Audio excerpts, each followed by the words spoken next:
آپ بغداد کی کسی گھر سے اپنے شاگردوں کے ساتھ گزر رہے تھے کہ رستے میں ایک شرابی نشے میں دھت پڑا تھا۔ اس کے کپڑے میلے تھے اور حالت بہت خستہ تھی۔ اس نے شیخ عبد القادر جیلانی کو صدا دی، اے عبد القادر، اللہ قادر ہے کہ نہیں؟ شیخ مسکرائے اور فرمایا، بے شک اللہ قادر ہے۔ اس شرابی نے پھر وہی سوال کیا، اے عبد القادر، اللہ قادر ہے یا نہیں؟ شیخ پھر سے مسکرائے اور فرمایا، بے شک اللہ قادر ہے۔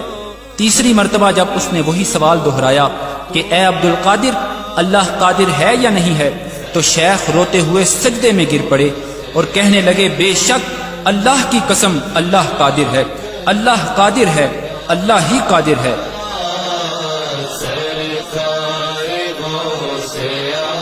پھر انہوں نے اپنے شاگردوں کو حکم دیا کہ اس شرابی کو یہاں سے اٹھاؤ، اسے نہلاؤ اور کھانا کھلاؤ۔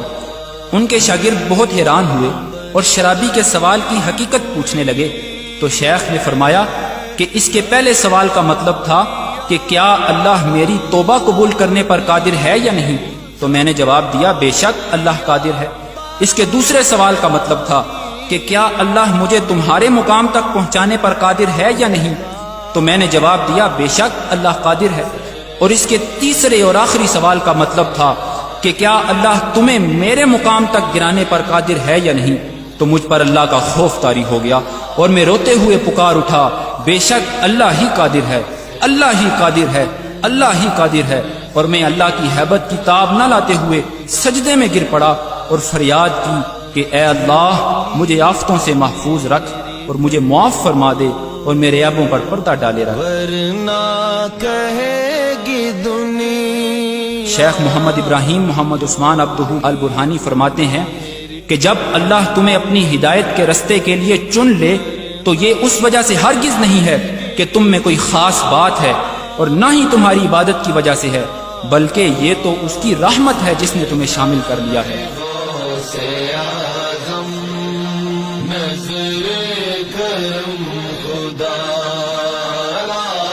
اور وہ اسے کسی بھی لمحے تم سے چھین سکتا ہے، لہٰذا کوئی بھی شخص اپنے عمل یا عبادت کی وجہ سے دھوکے میں نہ رہے کہ وہ بھولے بھٹکوں کو حقارت کی نظر سے دیکھنے لگے، کیونکہ اگر تم پر اللہ کی رحمت نہ ہوئی ہوتی تو آج اس کی جگہ تم ہوتے۔ پاک ہے وہ جو حالات کو تبدیل کرتا ہے لیکن خود تبدیل نہیں ہوتا۔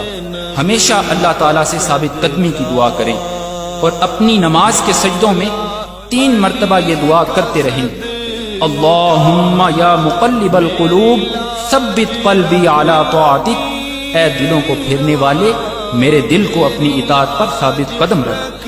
کیونکہ کسی بھی قوم میں حقیقی تبدیلی تب ہی ممکن ہوتی ہے جب معاشرے کے افراد کی انفرادی اصلاح ہو جاتی ہے اور دلوں کی پاکیزگی سے قوم میں باہمی محبت اور اتحاد پیدا ہو جاتا ہے، تب ہی قوم ایک یکجا اور عظیم قوم بن کر اٹھتی ہے۔ آؤ پہلے اپنے اندر تبدیلی لائیں، آؤ محبت اور اتحاد پھیلائیں، آؤ نفرت اور تفریق مٹائیں، آؤ اسلام کو دوبارہ عظیم بنائیں۔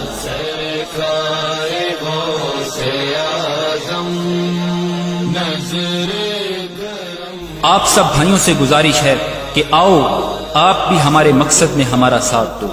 اللہ ہم سب کا حامی و ناصر ہو، آمین۔ وصلی اللہ علی سیدنا محمد وعلی آلہ وصحبہ وسلم اجمعین۔ سب کا کوئی نہ کوئی